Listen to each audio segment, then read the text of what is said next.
Hello and welcome back to the KCC channel. I'm Rob and I hope you are having a wonderful day today. Today we're jumping into some malicious compliance. Before we start, if you're new here, make sure to hit that subscribe button. It's completely free and you can always change your mind later. But if you stick around, you may just learn to deal with people who do you wrong, like in the upcoming stories. Alright, our first story today comes to us from FuelOil7196. Don't want to total my late model car? Okay, I warned you. Let's jump right in.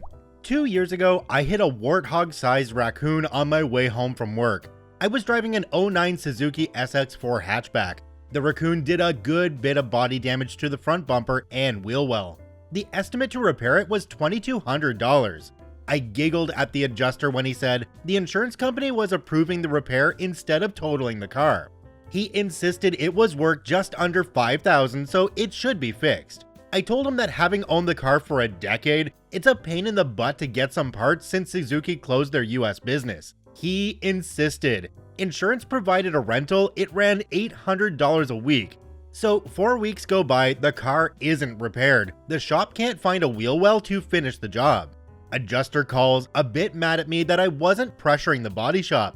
I reminded him that I have insurance to make me whole and that's not my job. The repairs were a bit more expensive than anticipated. $2,500 repair plus COVID cleaning fee $200 equals $2,700 plus $3,200 for the rental. They had now spent more than the alleged value of the car. So no, the adjuster insists the car is drivable without the wheel well while he finds the part. I offered that was a stupid idea, and it's there to protect the engine compartment. He insists, okay. I drive it. My work is 30 miles away. I drove it through a snowstorm. With no wheel well, the snow was thrown into the engine compartment.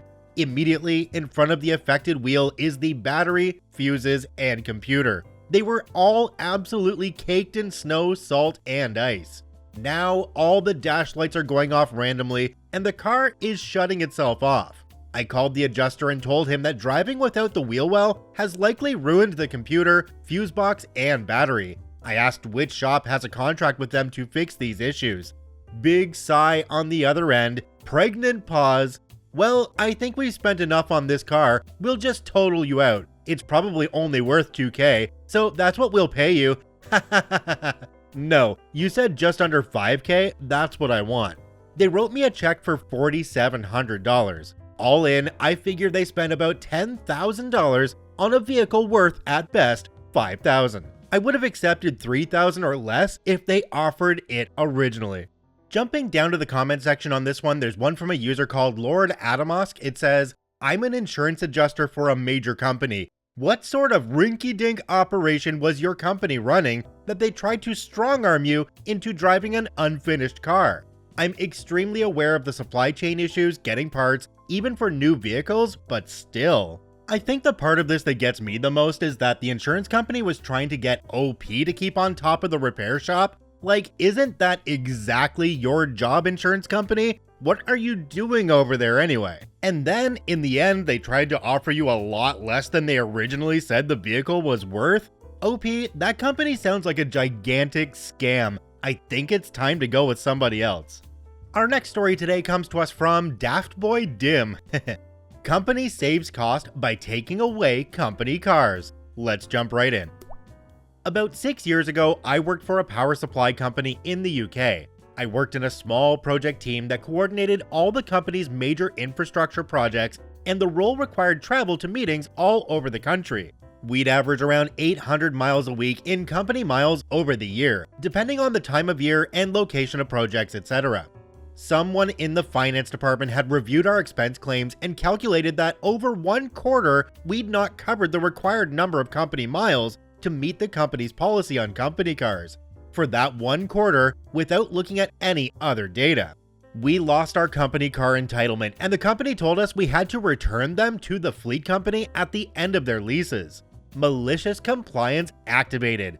As we were project engineers, we had a very particular set of skills for knowing how to follow rules to the letter and how to do so in a manner that benefited the company or project or individuals. Usually, if it benefited the company, it benefited all involved. This was not one of those occasions. We pay benefit tax on our company cars in the UK. The rules around this change as and when the government feels like it. My team had all carefully chosen our cars to be zero cost to ourselves by choosing cars that were below the allowance of £300 a month, so the remaining allowance covered the tax obligation. We'd all be screwed by the benefit in kind tax changes that year, and we're now paying tax. So for starters, we reviewed the company car policy and found the company had no way of stopping us handing our cars back with immediate effect, whilst the company was still responsible for the leases. So we all made arrangements for personal cars and handed our keys over at the next team meeting. We'd also reviewed the company travel policy. We started using hire cars and trains for traveling. Trains and hire cars in the UK are not cheap, as none of us were willing to use our personal cars and claim the 50 pence per mile. Usually we'd work a long day and book a bit of overtime or loo time to drive to and from meetings without staying over, as we would prefer to be at home even if it meant getting home late. That stopped with immediate effect. We'd only work the mandated 7.5-hour day and then stop to book a hotel and take full advantage of the £25 food and drink allowance for dinner. Then work from home the following day, as we'd been away from home the previous day as per the policy. After about 8 weeks, we were called into a meeting with our line manager and department manager about our expenses. Our expenses for the first month after the cars had been returned were more than they were for the previous 12 months combined. Our line manager agreed that our expenses were in line with the policy, otherwise he wouldn't have signed off on them. The department manager told us we were getting company cars back and he expected the expenses to return to previous levels. We declined the offer of company cars and let management know we'd be adhering to the travel policy to the letter. There was another really short similar story in the comment section for this one from a user called LC Anderton. It says, "As a service engineer, a company car was part of my employment contract. When the managing director decided that only company executives were allowed to have cars, I was told I'd have to give mine up. I said sure, but it's part of my salary package, so you're going to have to compensate me. They offered me something laughable like £300. I took it back to the managing director and said, this effectively constitutes a pay cut, which he couldn't do. I'd costed it out that with paying tax on the benefit, it was worth roughly $3,000 a year, plus it worked out I got about 2 months worth of free fuel. So I said, when you're ready to make a serious offer, we'll talk, and I'm looking for £5,000. They offered me £3,500, which I took, which of course they forgot took up my company pension contributions too. And the first time I had to go visit a client, you want me to use my car? Oh, no thank you. Not insured for business use, and I don't want to put that much wear and tear on it. So it meant a hire car every single time I had to go visit a site, which ultimately got charged to the clients who really weren't happy about it.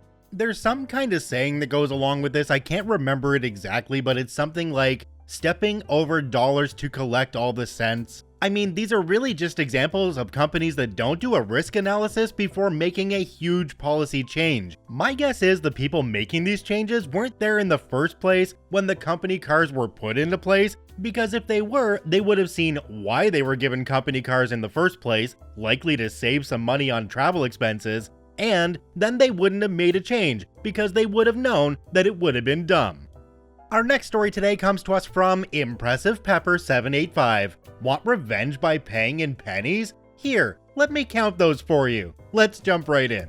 Ages ago, I worked a frontline job at City Hall, registering cars and dogs and collecting money for parking tickets, property taxes, and the like. So a basic entry-level municipal finance grunt. Bottom of the food chain, nowhere close to being the one making the ordinances or rules, etc. Grunt. This was before the days of taking credit cards and debit cards for such payment, before smartphones, before the online banking world really began. Ages ago. Paper, paper, paper. The city's ordinance on tax interest stated that the interest would accrue daily against any past due tax bill at a rate of blah blah % per annum.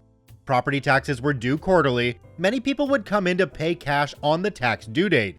Many more would remit their payments by checks through the mail. We kept extremely thorough paper records of all payments received through the mail, retaining their remittance stub, the envelope bearing the postmark, which was the date we would use to calculate any interest if it arrived past the due date.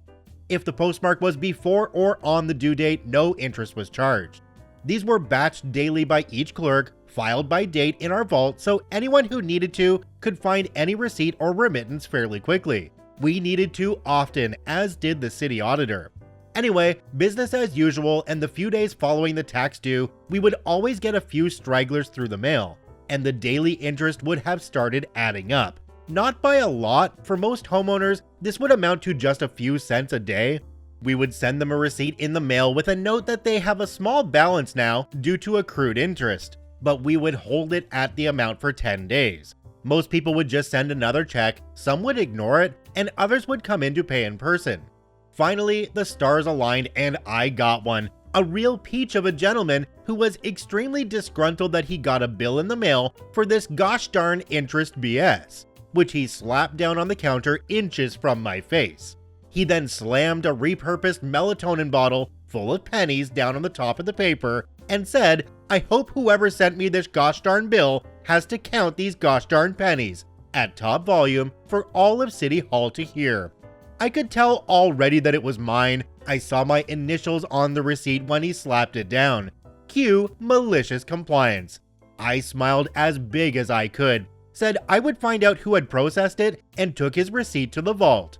I didn't even give him enough time to react. I just got up and went to the vault while cheerfully saying it'll just be a minute before disappearing from his sight.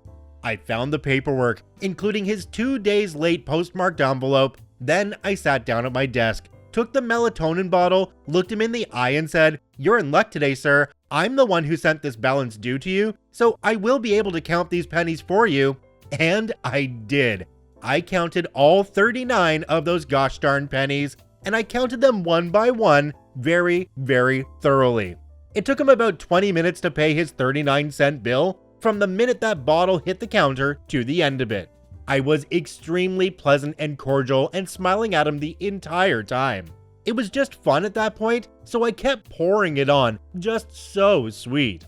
His face was practically purple by the end, and as he slunk out the door, without the smug satisfaction he was expecting when he slammed that melatonin bottle on my counter, I said, "Have a great rest of your day, weather's beautiful," and it was.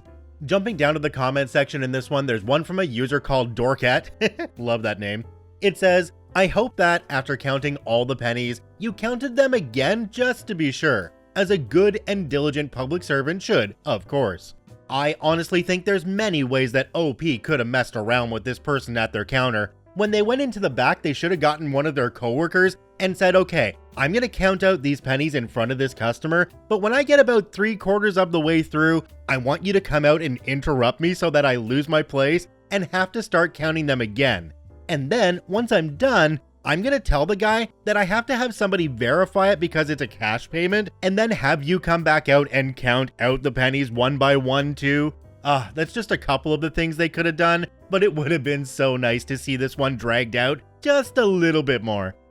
Our next story today comes to us from Princesco. Want me to spell your name correctly? Fair game. Let's jump right in.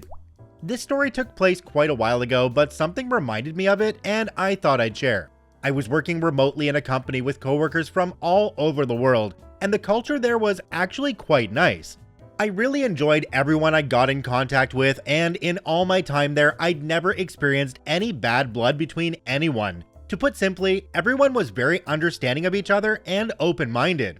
Enter a guy who I'll call Jose for simplicity. You see, Jose had a special character in his name, something that I'd noticed but never really addressed because why would I? When emailing him, tagging him in different places, etc., his name obviously didn't carry that special character, but he still used it on our messaging platform. One day, I needed to send him a private message, and I started off with a simple, "Hey Jose." He did mention that he'd like me to spell his name correctly, and I honestly thought it was all in good fun, but I explained that I'd never used that character before in writing, my keyboard wasn't set up for it, etc. I thought that was the end of that, but apparently no. I wasn't immediately pulled aside by a higher-up, but during a one-to-one meeting later on, I was told I should be mindful of people's names. I could tell that the person delivering this news wasn't thrilled about it, but the issue had been escalated nonetheless, so they had to remind me. I thought nothing of it since I had very little to do with Jose anyway. But lo and behold, a couple of months later, I had to message him again. This time in a group setting. After a little back and forth, I thanked everyone individually for their input, and because I'd forgotten about the name incident before, I simply said, "Thank you, Jose." You can imagine that during my next one-to-one, this issue was brought up again. This time, I was a little miffed, but I said, "You know what? You're right, I'm clearly in the wrong here. Cue malicious compliance." You see, my name also has a special character, but it's not a frequently seen one since I'm from an Eastern European country. Safe to say that nobody else in the company even knew of its existence. I'd also assured people that they can call me by my English name, which is much easier to pronounce. Well, not anymore. During that same one-on-one, I told my higher-up that I now expect everyone to call me by my correct name, special character, and all. Would you be surprised if I told you that Jose was one of the first to complain that my special character isn't easily accessible on his keyboards?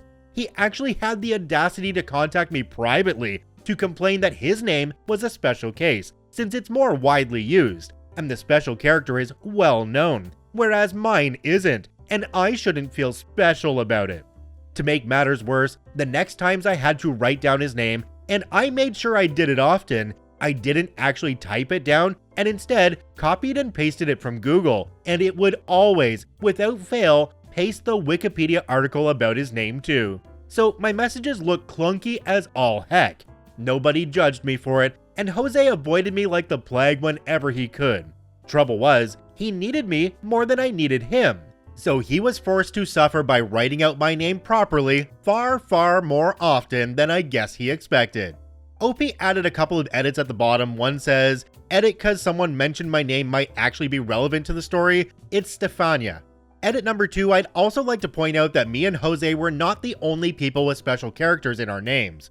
During calls, we all took great care of pronouncing everyone's names as they wanted us to, but in writing, everyone was lax. OP added one final update. It says, "Hopefully final edit. I appreciate everyone giving me tips on how to write all these special characters. A lot of people have brought up tips on how to write several special characters. Some work, some don't on my keyboard, or I end up with completely different results. So I'll do a bit more digging.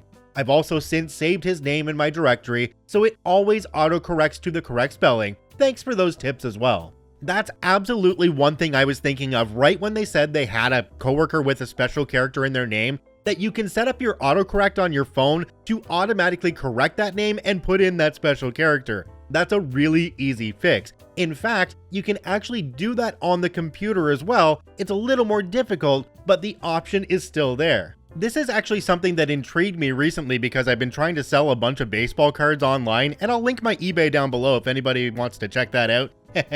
Please buy them. But the baseball players, a lot of them have special characters in their names, and you see these on their baseball cards themselves, even with some of the hockey players as well. But when you bring up any of the price guides or the sales on eBay, all of those special characters are gone because most people don't know how to search for them by those special characters. So this being said, if entire sports leagues of people with interesting special characters in their names don't care about those special characters being in their names on the price guides or card lists, well, that leads me to believe that OP's coworker is just trying to be a pain in the butt about that special character in their name, especially if they know it's really not that easy to do that on a regular standard keyboard. Check out all 4 OPs linked in the description down below. I thank you for watching. I hope you have a wonderful day, and we'll see you tomorrow.